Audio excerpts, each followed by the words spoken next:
જય શ્રી કૃષ્ણ મિત્રો, આજ આપણે બનાવવાના છીએ સુરતી લોચો।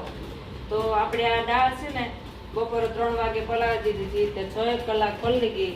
તો દાળ એટલી જો આ એકદમ સોફ્ટ થઈ ગઈ છે, પલળી ગઈ છે। હવે આપણે આને પીસી લઈશું। તો આપણે આ મિક્સર જારમાં થોડી દાળ ઉમેરી દઈશું, આમાં થોડુંક પાણી ઉમેરીશું। અને આપણે ખાટો બનાવવો હોય તો થોડી અમથી એવી આપણે આ ખાટી છાશ લીધી છે તો થોડીક જ છાશ નાખવાની, નહીં તો બહુ ખાટો થાય। તો આપણે થોડીક એવી છાશ નાખશું। હવે આપણે આને પીસી લઈશું।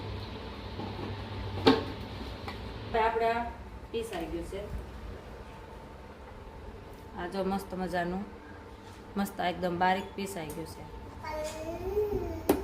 તો હવે આવી રીતના આપણે હવે બીજી પણ દાળ પીસી લઈશું। આપણે એક બાઉલમાં તપેલીમાં કાઢી લઈશું। હવે આપણું જો આ મસ્ત મજાનું પીસાઈ ગયું છે, હવે આપણે આને 5 થી 6 કલાક માટે સેટ થવા માટે મૂકી દઈશું। તો આપણે આ પીસીને મૂક્યું હતું, તો હવે એને જો સરસ મજાનો હાથો આવી ગયો છે। 5 થી 6 કલાક આ પલળી ગયું છે, તો મસ્ત મજાનું પલળી ગયું છે। હવે આપણે આમાં સ્વાદ અનુસાર મીઠું નાખશું। 2 નાની ચમચી મીઠું નાખશું। 1 નાની ચમચી હળદર નાખશું। ચપટી 1 સોડા ખાંડ નાખશું।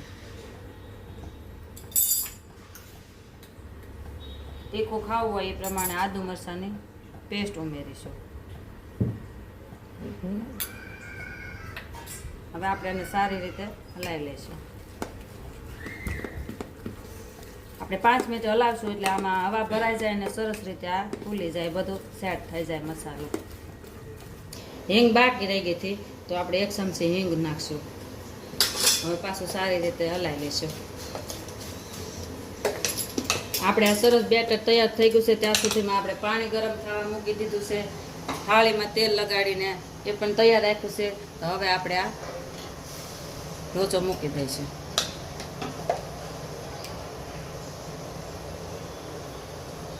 હવે આપણે આને ઢાંકી દઈશું। હવે આપણે આને 5 મિનિટ થઈ ગઈ છે, તો આપણે હવે ચેક કરી લઈશું।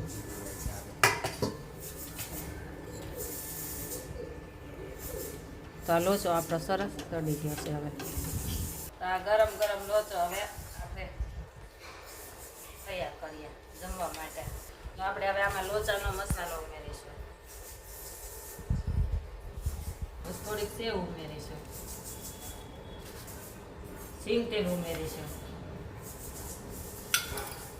અને કાંદા હોય તો મસ્ત લાગે, પણ જે ન ખાતા હોય તો તમે સ્કીપ કરી શકો છો, તો કાંદા પણ છે।